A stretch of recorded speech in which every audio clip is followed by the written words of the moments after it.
नमस्कार. यशोधारा या कार्यक्रमामध्ये आपल्या सगळ्यांचं स्वागत. आज आपण भेटणार आहोत वेल नोन आर्किटेक्ट प्रशांत देशमुख यांना. खरं तर मूळचे ते मुंबईचे, त्यांचं प्राथमिक शिक्षण किंवा त्यांचं कॉलेज सुद्धा मुंबईतच झालं, मात्र त्यानंतर आत्ता ते पुण्यामध्ये वास्तव्यास आहेत.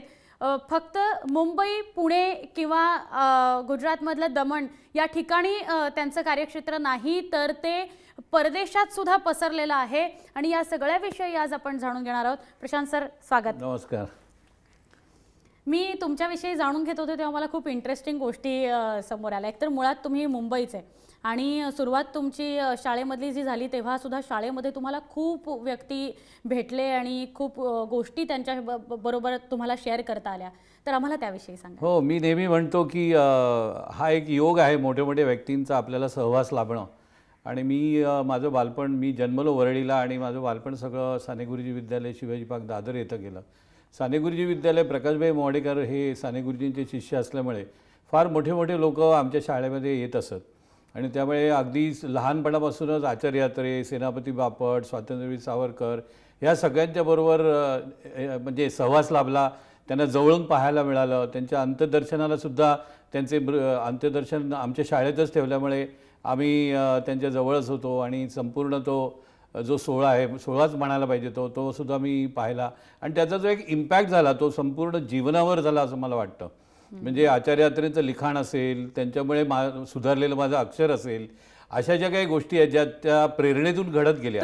तो अक्षर सुधारण्याचा एक किस्सा होता, आपण मगाशी बोलताना तुम्ही आम्हाला तो किस्सा असा आहे की आचार्य अत्रे हे साधारणपणे त्यांना त्यावेळेला लेखनिक आवश्यकता असायची लेखनिकांची आणि ती त्यावेळेला 11वी SSC असल्यामुळे 10वीतल्या मुलांना ते घेत असत. म्हणजे 10वीमध्ये अभ्यासाचा लोड कम्पॅरेटिव्हली कमी असायचा, तर त्यामुळे 9वीपर्यंत माझं अक्षर अक्षरशः म्हणजे कोंबडीच्या पायासारखंच होतं आणि सगळेजण उलट माझ्या अक्षराला नावच ठेवायचे की बाबा याला काही नीट लिहिता येत नाही, हा कधीच चांगलं लिहू शकणार नाही.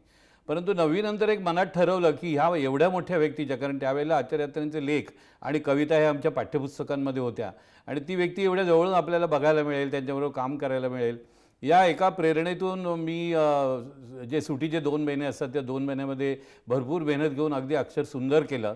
त्याच्याकरता अनेक वह्या मी खर्च केल्या आणि शाळेमध्ये साहजिकच जेव्हा आचार्य अत्रे आले त्यावेळेला त्यांनी वह्या अशा शिक्षकांनी आमच्या ठेवलेल्या होत्या आणि ते ठेवत असताना माझी वही साहजिकच सगळ्यात शेवटी होती, कारण माझं अक्षर निवडलं जाईल याची कल्पना शिक्षकांना अजिबातच नव्हती.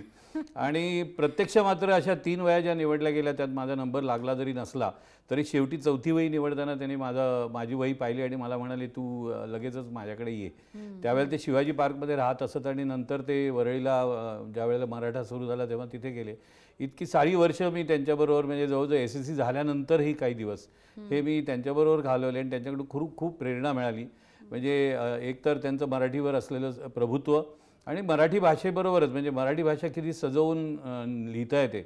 आपण फक्त त्यांना एक विनोदी भाग त्यांचा म्हणजे ओळखून आहोत, पण 1962 साली मला वाटतं ज्या वेळेला नंतर जवाहरलाल नेहरूंचा जेव्हा हे झाला, मृत्यू झाला, त्याच्यानंतर त्यांनी जो अग्रलेख लिहिला हरवलेलं गुलाब पुष्प म्हणून, तो खरोखर सुंदर होता. म्हणजे एक साहित्याचा तो एक नमुना आहे आणि मला वाटतं तो नंतर पाठ्यपुस्तकातही ते पत्र आचार्य अत्रेंचं लिखाण जे झालं नेहरूंबद्दलचं ते पाठ्यपुस्तकात धडा म्हणून घेतलं गेलं की एक सुंदर पत्र कसं लिहावं. पण मला ह्या सगळ्यामध्ये एक मोठ्या माणसांचं साधेपण कशात असतं, तर मला असं वाटतं की तुम्ही जसं आत्ता म्हणालात की माझं अक्षर कोंबडीचे पाय होते, पण जे स्कूल ऑफ आर्किटेक्चर मुंबई युनिव्हर्सिटीचा रँकर असलेलं हे व्यक्तिमत्व आहे ज्यांच्याशी आपण बोलतोय आणि त्यांनी इतक्या साधेपणानं हे कबूल केले, हे विशेष आपल्याला सांगायला हवं.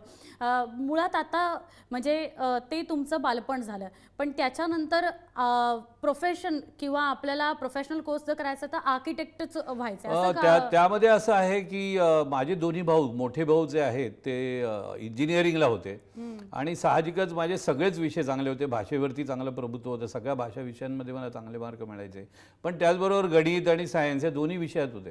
त्यामुळे घरात एक संभ्रम निर्माण झाला होता की हा मुलाला नक्की कुठे टाकायचं, मेडिकलला टाकायचं का इंजिनिअरिंगला टाकायचं, कारण मला वाटतं पालकांना तेवढे 2च विषय माहिती असतात.